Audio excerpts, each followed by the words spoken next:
US Iran war एक ऐसे मोड़ पर पहुंच चुका है जहां से अमेरिका के पास पीछे हटने के अलावा अब कोई रास्ता नहीं है। और ऐसा मैं नहीं कह रहा हूं, ऐसा कह रहे हैं डोनाल्ड ट्रंप के ही खासम खास जनरल, डोनाल्ड ट्रंप के सबसे बड़े सैन्य अधिकारी, chairman of the joint chiefs of staff general Dan Caine खुद इस जंग से बाहर निकलने का रास्ता यानी ऑफ रैंप तलाश रहे हैं और ट्रंप से गुहार लगा रहे हैं कि भैया बस अब इस जंग को रोक दो, हमारे सैनिकों को बचा लो।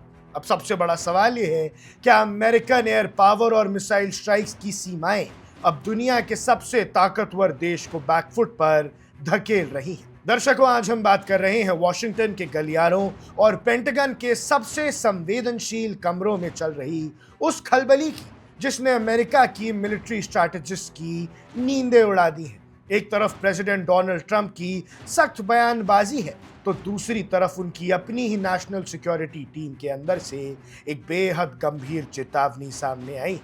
टॉप मिलिट्री सोर्सेज और अमेरिकन मीडिया रिपोर्ट्स के मुताबिक जनरल डैन केन ने बंद कमरों में ट्रंप एडमिनिस्ट्रेशन के सबसे असरदार सलाहकारों वाइस प्रेसिडेंट जेडी वांस, secretary of state Marco Rubio और सीआईए डायरेक्टर जॉन राटक्लिफ के साथ एक बेहद संवेदनशील मुद्दा उठाया है। उनका संदेश बिल्कुल साफ है कि भैया air power has its limits, यानी सिर्फ बमबारी करके किसी देश को झुकाया नहीं जा सकता है और अब हमारे सैनिक मर रहे हैं। कहानी की शुरुआत होती है उस मिलिट्री स्ट्रैटेजी से जिसका भरोसा डोनाल्ड ट्रंप इस युद्ध को अपने पक्ष में मोड़ने का दावा कर रहे थे।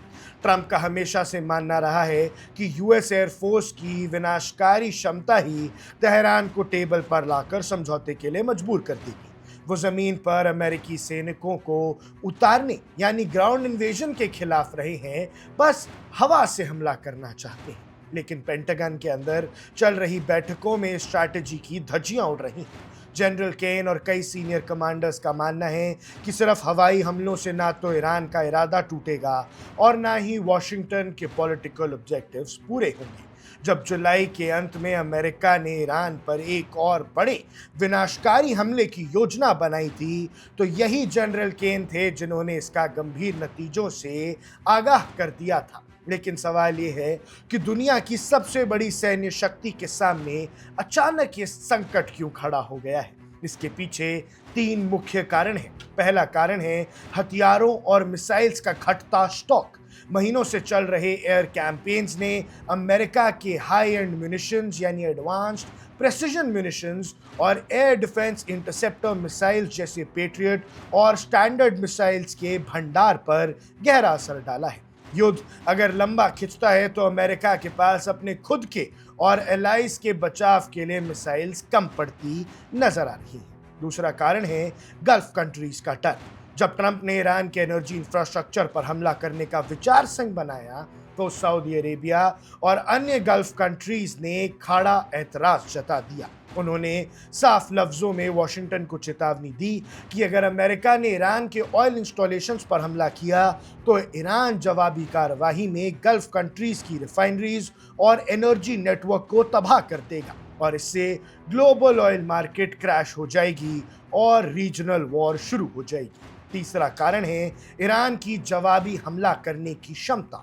पेंटागन जानता है कि आईआरजीसी यानी इस्लामिक रेवोल्यूशनरी गार्ड कॉर्प्स और ईरानियन बैलिस्टिक मिसाइल नेटवर्क को सिर्फ एयर स्ट्राइक से पूरी तरह बेअसर नहीं किया जा सकता। अमेरिका जितना ज्यादा दबाव बनाएगा, ईरान का पलटवार उतना ही आक्रामक और अनकंट्रोलेबल होता जाएगा। इस वजह से जनरल डैन केन का रुख एक तरफ तो यूएस मिलिट्री को संभावित तबाही से बचाने का है और दूसरी तरफ प्रेसिडेंट ट्रंप को यह समझाने का कि बिना ग्राउंड ट्रूप्स उतारे वॉर को सिर्फ आसमान से नहीं जीता जा सकता। जब इस पर उच्च स्तरीय मंथन हुआ तो ट्रंप को भी अपने कदम पीछे खींचने पड़े।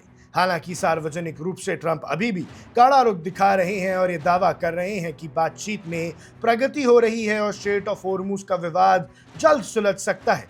लेकिन पर्दे के पीछे की सच्चाई कुछ और ही बयान करती है। अमेरिका के सामने अब जीत से ज्यादा बड़ा मुद्दा यह है कि इस युद्ध से बिना अपनी साख गवाए बाहर कैसे निकला जाए। एक तरफ व्हाइट हाउस की साख दाव पर है तो दूसरी तरफ पेंटागन का realism.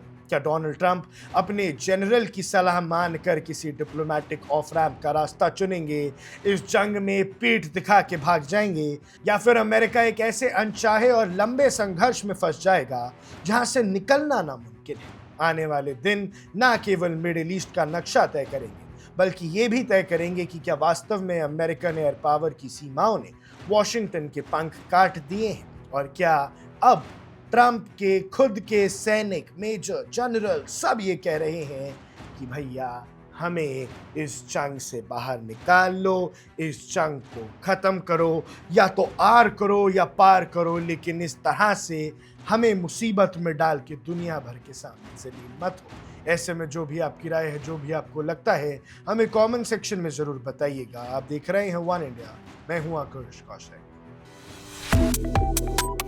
Subscribe to One India and never miss an update. Download the One India app now.